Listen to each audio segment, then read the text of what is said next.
Hello and welcome to Overcome, a mental health podcast. I'm your host, Travis White, and I am excited for today's episode. This is a place where you can speak about your mental health. And I'm here tonight with Justin Briggs. Justin is a husband, father, author, and lightning strike survivor. He has built the life of his dreams and is here to help individuals remove blocks, overcome fears, find their passion in life, and achieve their dreams. Justin, welcome to the show. Thank you. Glad to be here. Well, it's a pleasure having you.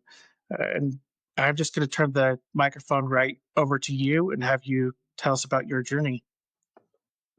Yeah, I would say the biggest thing for me has been kind of overcoming a lightning strike. And like you said, um, I, I don't love the term survivor, but I definitely did survive it, which I'm happy to still be here and still going afterwards. It was actually 10 years ago. I think a couple weeks ago was the 10th anniversary. Um, and it's very closely tied to my youngest daughter who just turned 10. So it happened a week after she was born. So my wife was just coming out of the hospital. We have a newborn at home. It happened when I was working. So I actually was in the field. I was working as a backpacking guide at the time. And it was, I would say, the most, transformative event that I've experienced. I've talked to a lot of people, other survivors, that it just kind of changes everything. There's, the time before it happened and the time after, kind of separate points of my life. And what do you remember most vividly about the strike? Luckily, I stayed conscious for it. It's happens a lot of times where you can be um, killed instantly. It's, one of the highest fatality of any kind of incident like that. I can't remember. I did a bunch of research when I was in the hospital right afterwards, just to kind of see where I was at. It's like a 70 to 80% fatality rate for lightning strikes. So happy to be, in the minority there in the group of survivors. And staying conscious during it was definitely a blessing. Um, the the times where people are, knocked unconscious, or, it messes with everything in your body. You can have your heart stop or stop breathing. So thankful that none of that happened. But the kind of most shocking thing for me was the inability to move. So I would call it like a paralyzed for a short period of time, where all of the energy and electricity went into my body but didn't exit. So what happens a lot of times is it will kind of go in, one part and exit another part. It went into my leg. It came up from the ground and just absorbed all of that energy. And so, our bodies are all energy and electricity, and it just seized every muscle in my body. So I was basically kind of like in the fetal position, laying on the ground. But uh, any point in my body that could bend, arms, wrists, legs, everything was kind of seized up and stayed in that position for a while. And so I was kind of just panicked for the inability to move. Yeah, that's crazy. I can only imagine like what was going through your head at that time. How long did it take for you to like grasp like what really happened to you in that moment? It's hard to say because it was, you know, I guess I knew what happened instantly with it's like an explosion. So with the, concussive force and the sound and the light, it's a huge flash of light, obviously. And so I knew what happened instantly, but really, laying there on the ground immobilized was just like, okay, well, I'm not dead, which is great. And kind of taking stock of, okay, well, I'm breathing, and the only thing I could move was my head. So I was just, locked up on the ground. Um, and I think the first thought was, okay, well, I can't move, but can I, kind of getting a bearing of what senses do I have? So I, was in the middle of a hailstorm, is actually how it started. So it was, a summer storm, lots of hail. So there were hailstones covering the ground. So I, kind of rolled over and put my hand and my face in the, ice cubes basically, and couldn't feel any cold, which was really surprising. You're laying in ice, it should feel, then I couldn't feel anything. So not being able to move and not being able to sense that was, I would say, the most shocking and terrifying part of it. Luckily, I would say within a few minutes, I was able to start getting some movement, kind of like from my core, and getting to the point where I could, shift my weight a little bit, and start to move. So we had other staff was out there. The participants that we were guiding were out there. So it's kind of like the need to get back to everybody, and kind of assess the situation. And so once I was able to move, the first thing that I was starting to do is kind of like an army crawl, that I could move my arms enough to wiggle my body a few feet to get back to everybody else. And that's just bizarre. Like, I can't even imagine like being a bystander and just like being on. I don't even think I would know what to do to even help you out. And, but what did your initial physical injuries look like? So when we finally got to the hospital, it was probably several hours, because we were backcountry, um, to get to a good hospital. Major extent of it was like muscle fatigue, muscle enzymes. So they compared it in the hospital, to running a marathon or doing something extreme, extremely taxing on your muscles in a very short period of time. So their concern in the hospital was, I can't remember the name of it, but it's whatever enzyme happens when you use your muscles, that being dumped into my bloodstream kind of in a short period of time. So just checking liver functions, kidney functions, making sure everything internally is still healthy and safe. So it was a lot of flushing things out, checking, taking blood regularly and checking that just to make sure those things were okay. That was like the first couple days. Had ruptured eardrum and a little bit of um, blood in my ear from the concussive force. So I haven't had it tested. My wife definitely can tell one side is different than the other, maybe like 75% in one ear versus the other.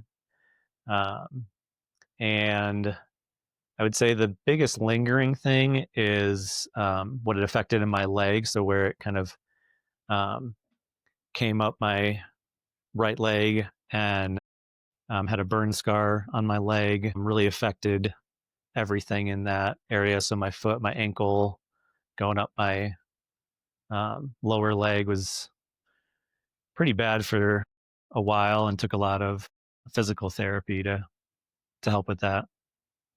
And do you have any like lingering pains, or is it pretty much all gone now? Physically, no, everything's gone. I would say it took probably, I don't know, 4 or 5 years before feeling back to normal. Initially, it was a lot of nerve pain, a lot of nerve damage, a lot of soreness, and just kind of weakness. Uh, I did, like I said, the physical therapy was definitely a game changer. There was actually like one place that I went to that does, it's like I can't remember if it's a infrared or whatever it is, but it's some kind of laser light therapy, that was crucial in like the healing process. So everything in my foot and ankle, using that laser therapy was such a big difference before and after. Yeah, I can imagine. I've actually heard a little bit about kind of that laser Mhm. infrared light therapy, and Yeah. from what I understand, it does wonders to heal. Yeah. Yeah. And side note, just me being me, but we actually got this thing my wife and I did, and it's this thing that you put up your nose when you start Mhm. feeling sick, and Mhm. this infrared light. Yeah. And if you do it at the right time, your signs and symptoms completely go away. I think it takes like 2 or 3 times, and it's actually really helps. Yeah. Nice. Sorry, sidetracked there, but That's okay. I haven't heard of that before. yeah, they're great. They're just these little teeny things. Nice. Let's dig more into like the emotional side of things here. Was the most difficult part of recovery when it came to like the emotional side and psychological recovery part? I would say, it's a traumatic event kind of in all aspects. So obviously, there's the physical side, mentally and emotionally, uh, kind of I don't, I wouldn't consider it PTSD level. My dad had PTSD. I've talked to a lot of people um, who have uh, gone through that. I wouldn't say it's at that level, but there are definitely, you know, lingering kind of things that would, bring up or affect my emotional state, mental state. So, obviously storms just in general for the short period afterwards, it was like very sensitive. It's like I can I can feel it or, sense it off in the distance. Like I'm going inside, even Yeah, if it's not raining. And I think the biggest thing was the, um, like the explosion, like the light and kind of like, uh, you know, bomb going off sensation, uh, stuck around for a while to where, I would have dreams and it would be like, that's kind of like the end of the dream, like not even attached to anything else. It would just be like, I wake up like in a panic because the, you know, strike just happened and it's not like I had a dream about being back there. It's just like, unrelated and the explosion goes off, in my mind and I wake up in a panic. And that lasted for uh definitely a few years afterwards and kind of took a lot of time to process the event and, beyond the physical healing, the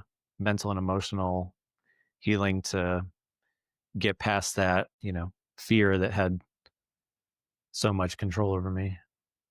yeah. And did you have to use any sort of therapy or anything to get through the nightmares or the somewhat PTSD that you explained to? Did you have to use any type of therapy, or how did you overcome that part? So really, uh, not in a traditional sense, of going to a therapist, but it's the same idea of talking about it, with, friends and family. Um, and really, I think once my understanding of the event and kind of the things that led up to it and things afterwards, that understanding and kind of acceptance shifted. That was when I really noticed, being able to let go of things and there was less of that fear and anxiety around it. Yeah, yeah, that'd be tough. Another thing that I'm curious about is you said you had a newborn at the time. How did that? Let's see. I'm trying to think of how to word it. How was your wife like able to navigate the situation with a newborn? And did you have any other kids at the time, or was it just the one? Yeah, so our oldest daughter was 3 at the time. Three, Yeah, three and a so newborn. That's yeah, tough. so I find it funny the initial conversation that we had, which I still kind of joke around with my wife about it. So she was, like I said, a week out of the hospital. She had had a C-section for the birth. So major surgery, she's still recovering at home and trying to take care of a, young kid and a newborn. So I had only been at work for a few days, but we were able to communicate. So even when I was working and the schedule was very weird where we would work a week at a time and then have a week off. So when I would go away out of the house and gone for a week straight, it's not like coming home at night, but still able to communicate. So, I'd be able to call when I got service or send texts. So she was used to be checking in every once in a while. And so the strike happened. I've been in the hospital for a few hours. They say everything's, looking okay. Um, and decided to call my wife and check in with her and, let her know everything that was happening. And as soon as I got on the phone with her, she kind of launched in about her day, what she was going through and, the pains that she was having and her stomach was upset and, all the different things that come with recovering from surgery and a C-section. So it was just kind of letting her vent. And it was a good 5 to maybe 10 minutes of just, you know, decompressing, talking about her day, everything that was going on before I, let her know what was going on with me. And when I told her, she didn't believe me. She, it was like, that's not funny. Don't joke around about stuff like that. So I had to send her a picture of, my burned up foot in the hospital. I didn't want her to freak out because obviously she has so much going on herself.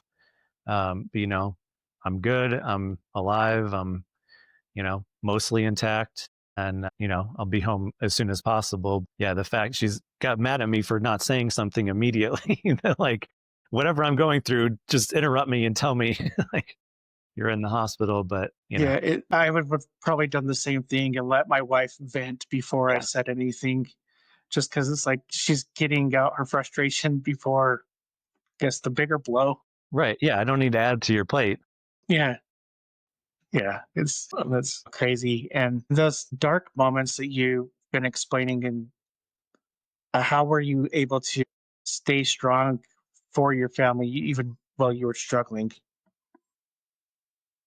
So, like I said, the kind of realization or understanding of why all of this happened in the first place was really instrumental for me. And it definitely took a while. It wasn't a quick process.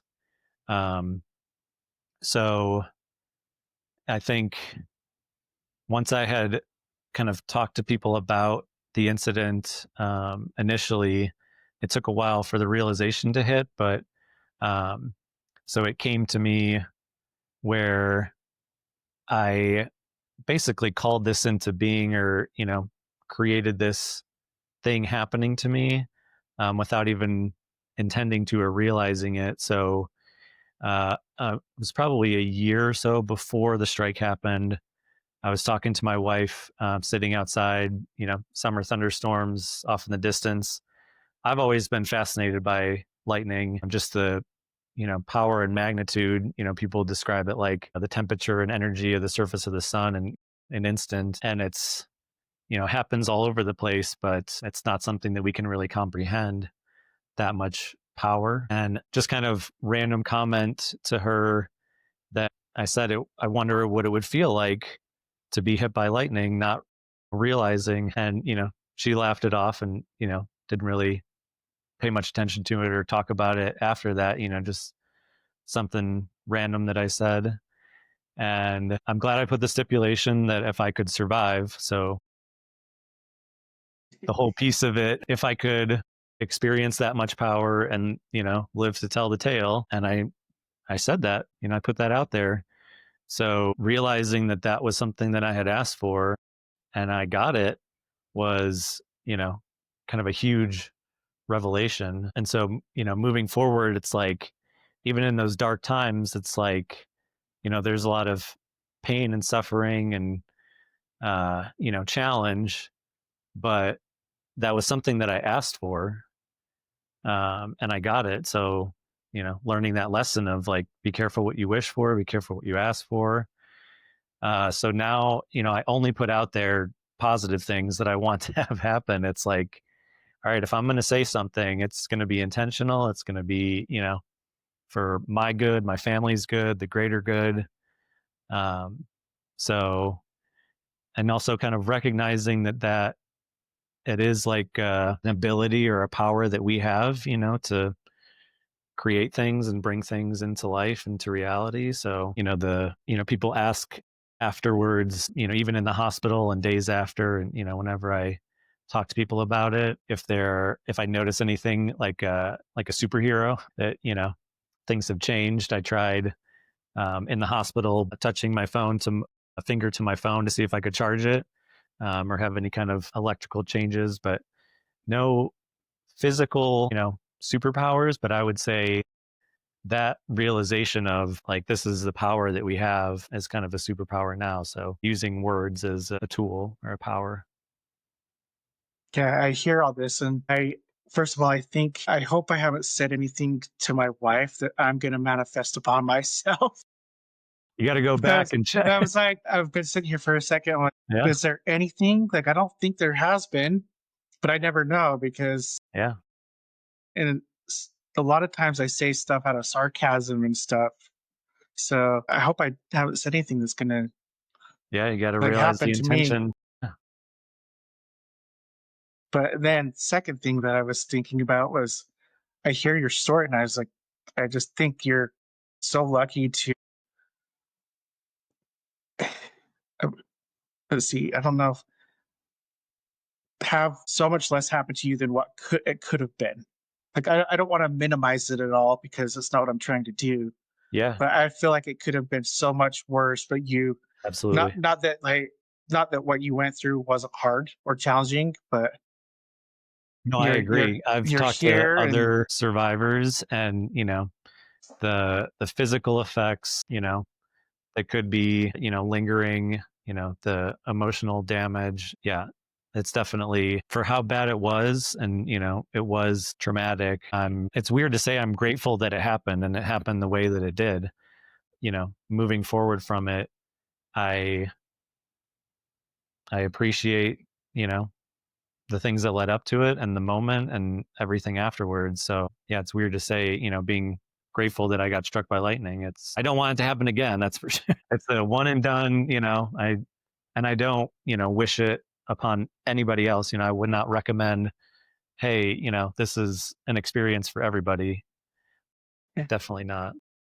and I don't personally think it sounds weird when you say that you're grateful for it because it's our to me our most challenging times are the ones that teach us the most about ourselves. So that moment though that you were, you know, now exploring the idea of uh, you manifesting it yourself, how did that shift your perspective on life and your own personal power?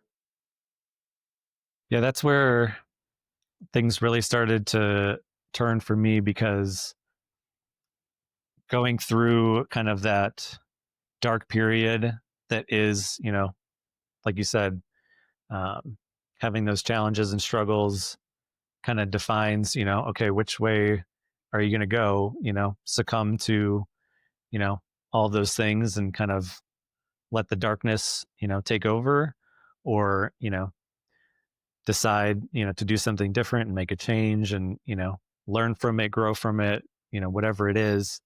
And that's so much harder, to make that decision and then to, keep making that decision every day and kind of moving down that path.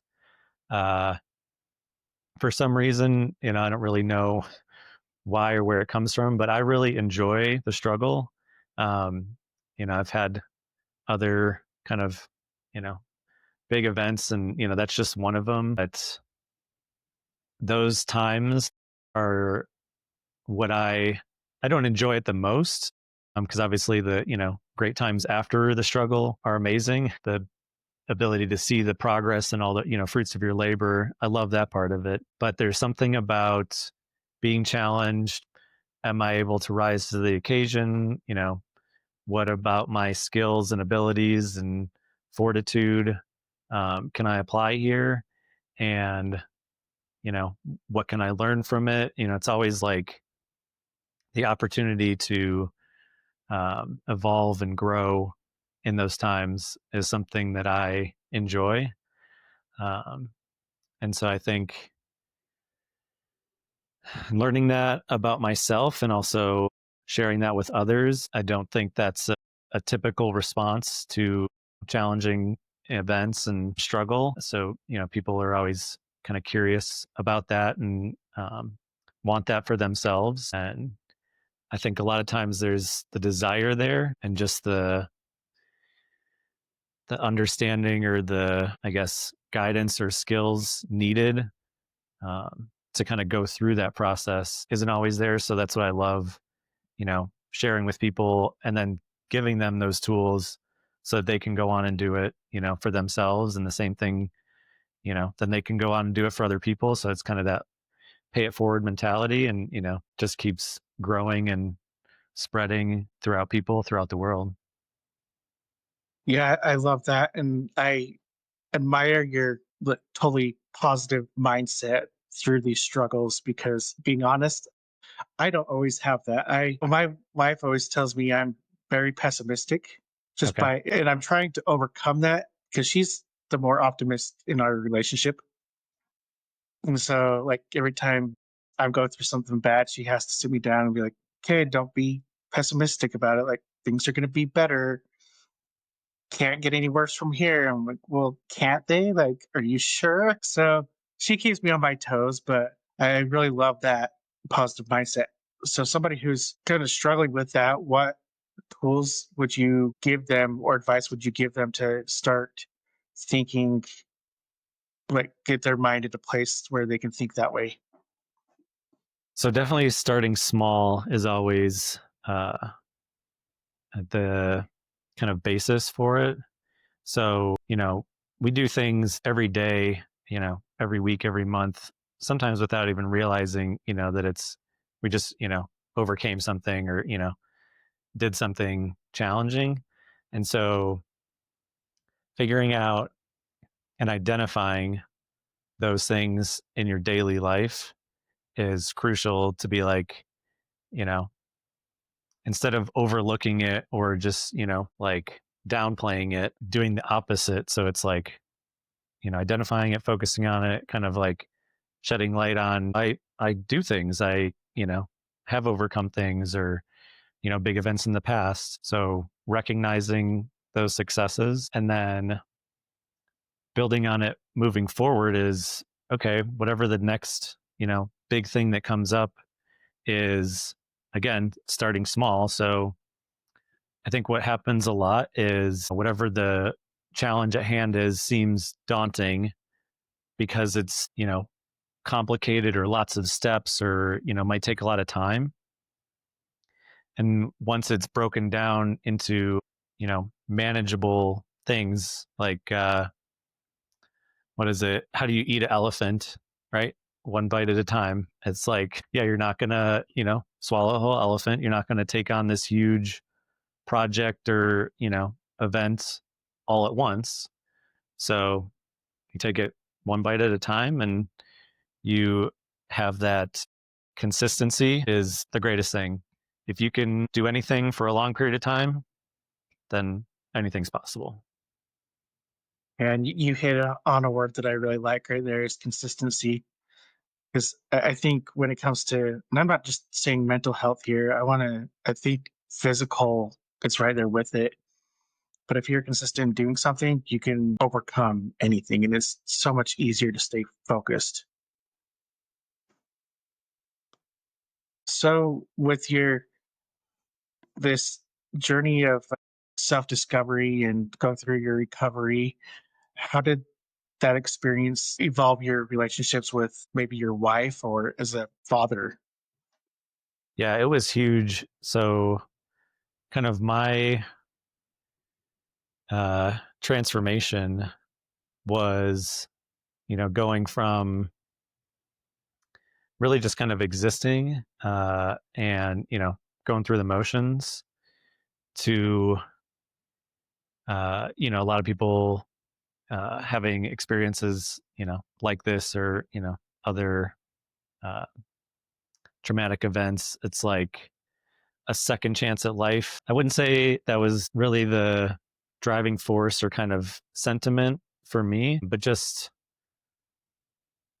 there's, you know, more to experience. And I want to, I asked for this major experience and I got it. So I was like, well, what else can I ask for? So once things started to improve kind of internally for me, how can I share that with others? So, starting with my wife and kids, building our relationship. My communication was something that I had always struggled with from, the way that I was raised, being kind of more quiet, closed off, you don't share things, don't talk about a lot of things. But just because, your past or the way things were done doesn't mean it's, the best way. And so changing that up for myself and communicating with my wife and then seeing what it does and, what it's able to bring about, and grow the connection and make things so much better. Wanting to do more of that. And then with our kids, they were young at the time. Um, I was able to stay at home with them, and just, experience everything, the good, the bad, the boring, the exciting, but being able to kind of see them progress through everything, kind of got me more in touch with my own inner child and seeing everything through their eyes and wanting to give them experiences, and lessons and all the things that I didn't have. And so being able to have that awareness for myself and then being able to share it with them was huge. That's really cool. It sounds like that being able to stay home with your kids, it helped shape your healing. Yeah, absolutely. That's really cool. And I love this stuff. I love every piece of what you're saying. It's it just makes me like think of my own life and what I can change Hmm. going forward. And Yeah. that's a big reason why I do this is as for everybody else to my listeners first to hear the stories, Hmm. but also like it gives me motivation as Yeah. well. Yeah. In the very beginning, I, in, as I was telling people who you were, one of the words that popped up was author. Can you tell us a little bit about that? Yeah. That actually kind of came about right after the lightning strike. So, um, not something that I ever would have thought about, or, as a kid, it was like no desire to write, even, in school, in high school, any kind of English assignment, writing assignment, is like begrudgingly like, okay, I just have to get this done for a grade. It wasn't taking joy in writing. Uh, so it was interesting, um, realization that it was something that I wanted to do, when it came about. So I had the idea, um, not sure when exactly after, but being at home and recovering and, like I said, at home with two kids and a lot of time on my hands and not the most engaging conversations with a newborn and a young kid. Seeing movies was always really big for me, taking them to the theater, for the first time when they were young. And I feel like it's been this way for a while where movies, versus like when we were younger, now is more spin-offs, recreations, sequels, right? There's not a lot of original things, new stories coming out in movies. And a big favorite genre of mine has always been sci-fi. And, seeing different things that come out. Um, I would say every couple of years, there's a great, sci-fi movie. Um, but kind of what else could be done? What kind of new ideas haven't been, explored in that genre? And not really sure how I would get a movie made. It's not something that I could control. Even if I did, write a screenplay, the chances of it being made into a movie are very small. But what I do have control over is writing something, that I could put out there. So switching from kind of the movie realm to book realm, where it's like if I tell the story, like a movie, it's something that I can put out there in terms of a book series. So then, opened up the computer and fired up a Word document and started putting ideas down. And it was such a process. I've talked to other people that have gotten books out. Some people are able to crank it out in a few months, and some people take years. So mine was on the longer end. And I would say from start to finish of the first book was about 6 years. And, there's a lot of things that come up during that time and a lot of hesitation. At a point, it was just done. And, I was kind of just sitting on it, hesitant to publish it.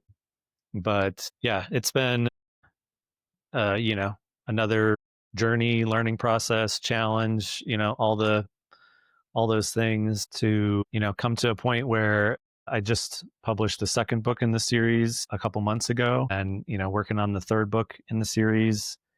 Like I said, it's not something that I ever thought that I would kind of have, be a part of my life, my bio.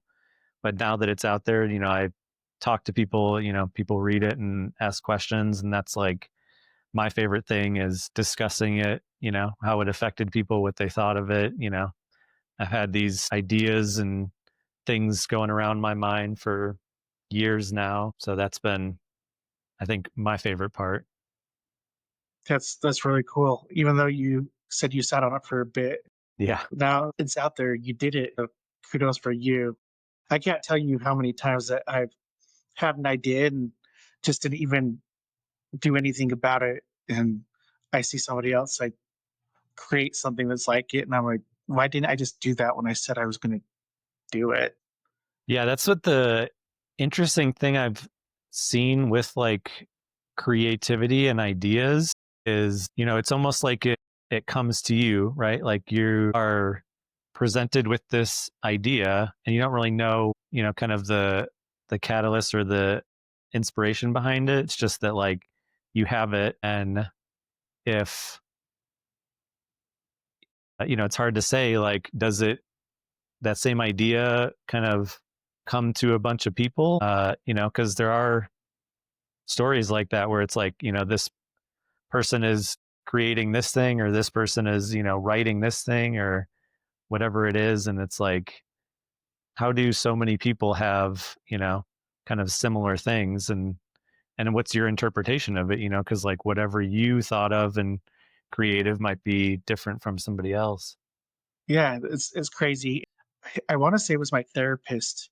I was talking to him, and I honestly think it was about the idea of my podcast and having a place for to speak about mental health for people. And he said, because I started seeing him like really a lot before I started this. I started this back in January, and he mentioned to me, he said, "No, just you have this idea.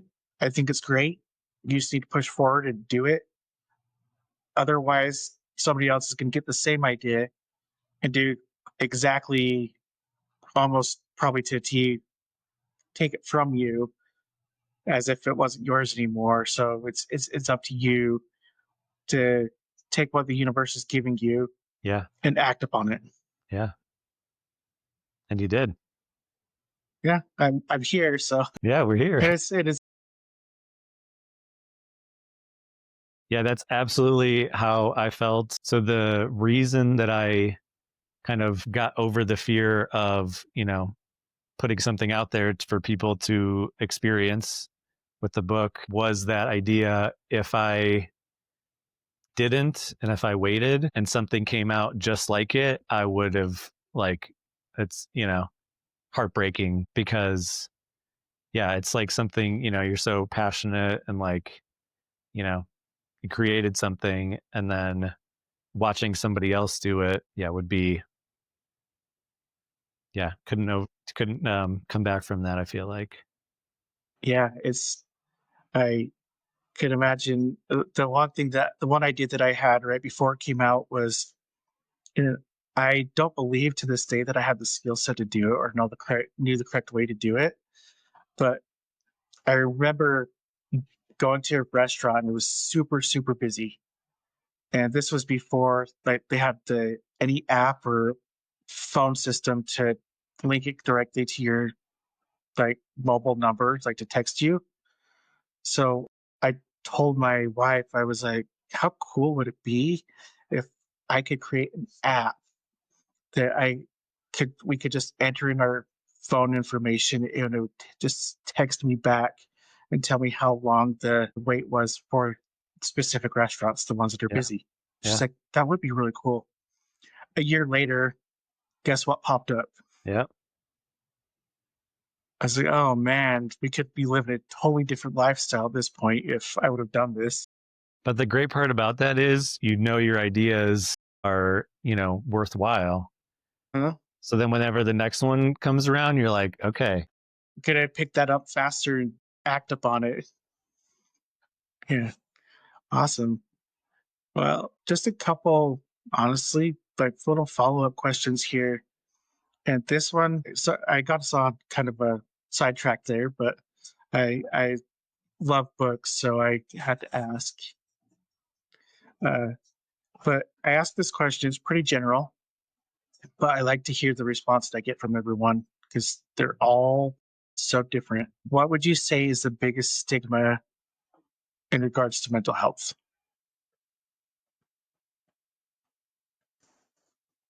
I feel like it's changed so much over time. It used to be not talking about it. And I love the fact that that has changed to where people are more comfortable talking about it. I guess maybe not necessarily a stigma or just a misinformation or misunderstanding, I guess, but just how much it affects the daily lives of people, where, I guess the difference between physical health and mental health, where if you say to somebody, you have a physical issue or disability or whatever it is, people instantly recognize, okay, um, I understand that you are struggling, right? Like if it's, you had a leg amputated or, you have multiple sclerosis or whatever, accept it easier, I guess, and just kind of know that's what you're struggling with versus when, people bring up whatever their mental health issue is, that there isn't the same, understanding or empathy that comes along with, okay, you're struggling, every day, just like somebody who has, a physical issue that, um, so I think just like the acceptance of things weren't talked about in the past and they're talked about more now, I look forward to the day that, like I said, when people have a handicap parking pass and, they park a little bit closer because it's harder for them to get into the grocery store, in the same way that, people talk about, okay, well, I have bipolar disorder and I can't get out of bed some days. And people are like, okay, yeah, absolutely. So, people going out with friends or going to work or, whatever the situation is, there's that immediate kind of understanding and acceptance, like it is so hard some days, just to function. Yeah. I love it. And if your story could help just one person, what is the one thing you'd want them to take away from it? So recently I've been kind of focusing on this for myself and for other people. And the idea that, things get better and they can just keep getting better.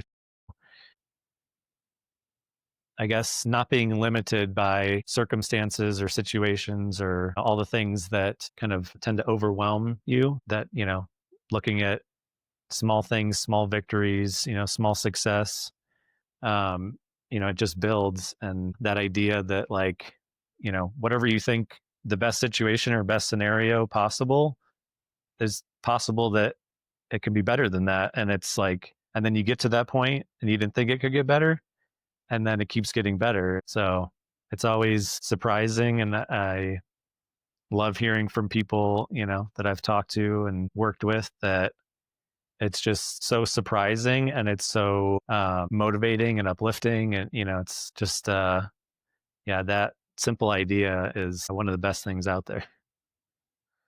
That's awesome. I love it. And you've mentioned it a couple times, but I want to emphasize on it is celebrating the small stuff. So what is next for you, right? For your journey, where do you see yourself in 5 years?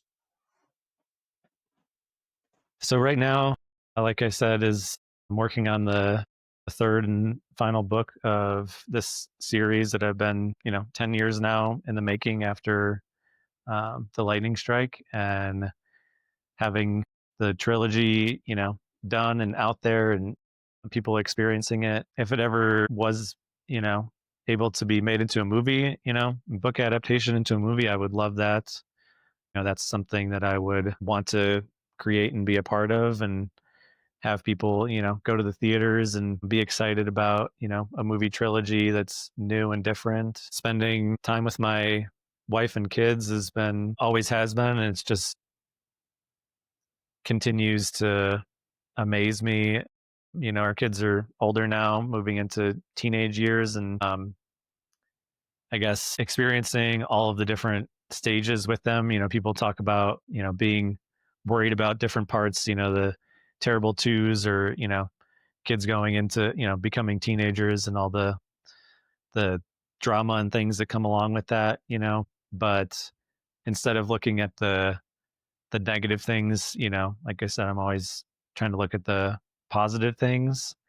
And so I know there's going to be drama. I live in a house with three women, so, and they're coming into their own, and I'm sure, puberty is going to be a wild ride, and I'm here for it. And it's something that I have no experience with myself, for them, but their mom does, and we get to do it together, and, raise kids, to become adults. And it's really such an interesting period. When people talk about having kids, they're really only kids for a short while, and then they're adults forever. It's so, yeah, the time, the next few years before they are adults and, go out on their own, you know, this is what we have with them. So I'm excited about that.